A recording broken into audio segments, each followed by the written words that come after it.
शेखर कपूर ने आपको रोल दिया डाकू का बैंडिट फिल्म में, लेकिन आपको नहीं लगा कि मेरी एक्टिंग चली नहीं, किसी ने नोटिस नहीं किया? 5 साल बीत गए, एक देनदारा नहीं मिला मुझे उस रोल को करने के बाद, ना किसी ने एक शब्द मेरे बारे में लिखा। तो भी जिद नहीं छोड़ी। जब पॉकेट में पैसा नहीं हो और पेट में खाना नहीं हो तो खोने के लिए कुछ नहीं रहता है, पाने के लिए आसमान ही रहता है। तो ये चीज़ भी मेरे दिमाग में।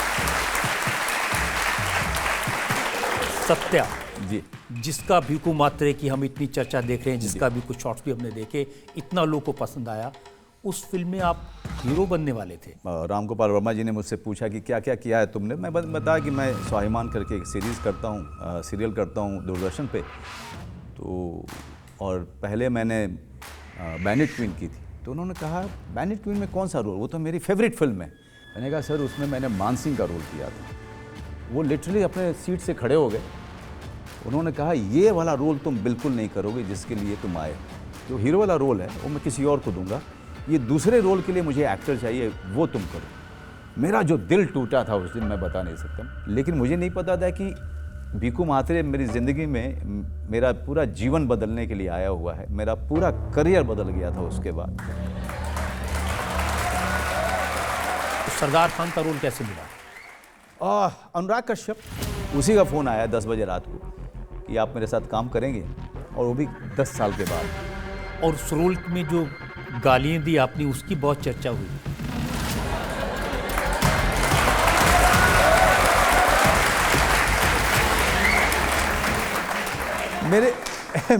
मेरी ज़िंदगी की त्रासदी है कि मैं जब अच्छी बात करता हूँ तो कोई नहीं उसकी तारीफ़ करता है, जब गालियाँ देता हूँ तो बहुत तारीफ़ करता है। दी फैमिली मैन जी, उन्होंने आपको स्क्रिप्ट सुनाई, तिवारी का कैरेक्टर बताया, आपने पूरे ध्यान से सुन लिया। उसके बाद डायरेक्टर से कहा कि मैं बताता हूँ ये क्या होना चाहिए तिवारी। आप लोगों को बुरा लगता है श्रीकांत तिवारी?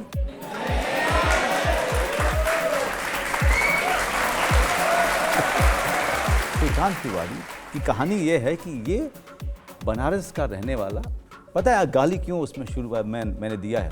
लोग समझेंगे कि ऐसे ही गाली दे रहा हूँ। आप बनारस गए हैं रजत जी? जी हाँ। वहाँ पे अच्छी बात भी बिना गाली के तो होती नहीं।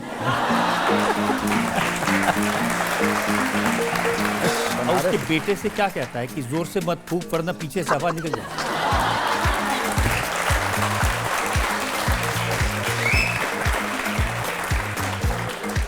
आपको डांस करने का शौक है, लेकिन जब से ऋतिक रोशन का डांस देखा आपने उस शौक को छोड़ दिया। एक नायक आता है, एक हीरो आता है, और वो कुछ ऐसा नाचता है कि उसके बाद हमारे सपने चकनाचूर हो जाते हैं। वो देखने के बाद मैंने अपने आप को वही कहा जो रामाधीर सिंह ने अपने बेटे को कहा था, तुमसे ना हो पाएगा।